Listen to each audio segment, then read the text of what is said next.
มืองสีโคตะบองสืบต่อลงจัดสรรความบ่เป็นระเบียบเรียบร้อยอยู่2ถนน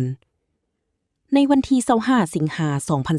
2026คณะเฉพาะกิจจัดสรรความบ่เป็นระเบียบเรียบร้อยของเมืองสีโคตะบองสมทบกับภาคส่วนเกี่ยวข้องได้ลงเคลื่อนไหวจัดสรรความบ่เป็นระเบียบเรียบร้อยอยู่ถนนสีทองแต่ไฟแดงดงนาโซกหาบ้านปากทาง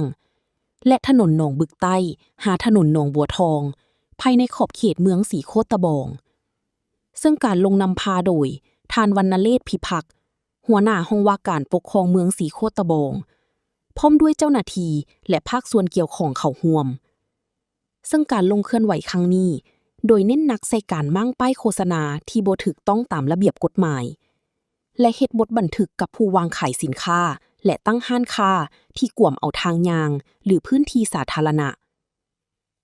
การปฏิบัติงานในครั้งนี้เกิดขึ้นหลังจากที่คณะเฉพาะกิจได้ดำเนินการศึกษาอบรมและแจ้งเตือนต่อผู้ประกอบการและห้านค้าต่างๆมาก่อนหน้านี้แล้วแต่ยังพบเห็นมีการฝ่าฝืนและบ่ปฏิบัติตามระเบียบการที่วางไว้ซึ่งท่านวรรณเรศพิพักษ์กล่าวให้ฮู้ถึงจุดประสงค์การลงเคลื่อนไหวจัดสรรครั้งนี้ว่าข้าพเจ้าตั้งหน้าคณะกรรมการเฉพาะกิจแก้ไขปัญหาป้ายที่บ่ถูกต้องตามระเบียบมื้อนี้ก็ถือว่าได้ลงมาสืบต่อจัดสรรอยู่เส้นทางสีทองเพื่อจุดประสงค์หลักๆของพวกเขาก็ถือว่าได้ลงมาแก้ไขบรรดาป้ายที่เนื้อในบ่ถูกต้อง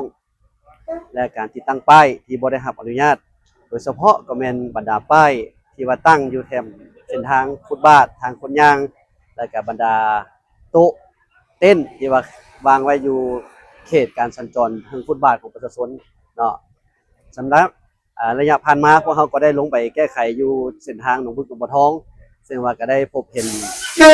กรณีที่ประชาชนละเมิดระเบียบก็ได้เก็บป้ายเอามารักษาไว้จำนวน74ป้ายแล้วก็ได้ศึกษาอบรมกับที่จำนวน30กว่า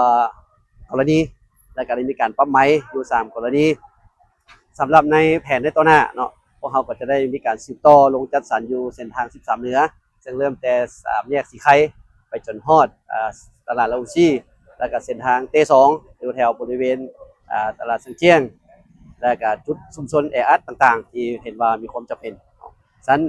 ข้าพเจ้าขอแจ้งอีกครั้งนึงมายังผู้ประกอบการธุรกิจห้ามเด็ดขาดบ่ให้มีการวางป้ายโฆษณาหรือสิ่งกีดขวางอยู่เส้นทางฟุตบาทและก็ห้ามบ่ให้มีการติดตั้งป้ายโดยพลการเนาะถ้าหากว่าบรรดาห้างธุรกิจอยากเฮ็ดป้ายโฆษณาที่ว่าอยากส่งเสริมการผลิตภัณฑ์ของตัวเองเนาะให้ไปพัวพันกับภาคส่วนที่เกี่ยวข้องเป็นต้นแม่นทางโครงการบท.เพื่ออนุญาตเรื่องในป้ายกวดกาคืนว่าถูกต้องตามระเบียบราชการอันที่2กับทั้งแผนกการยทค.เพื่อให้เบิ่งคืนลงมากวดกาเกี่ยวกับสถานที่ติดตั้งว่ามีความเหมาะสม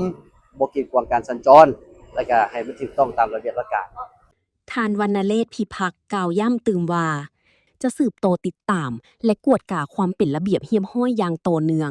เพื่อรับประกันความปลอดภัยและสิทธิในการใช้พื้นที่สาธารณะของประชาชนทุกคน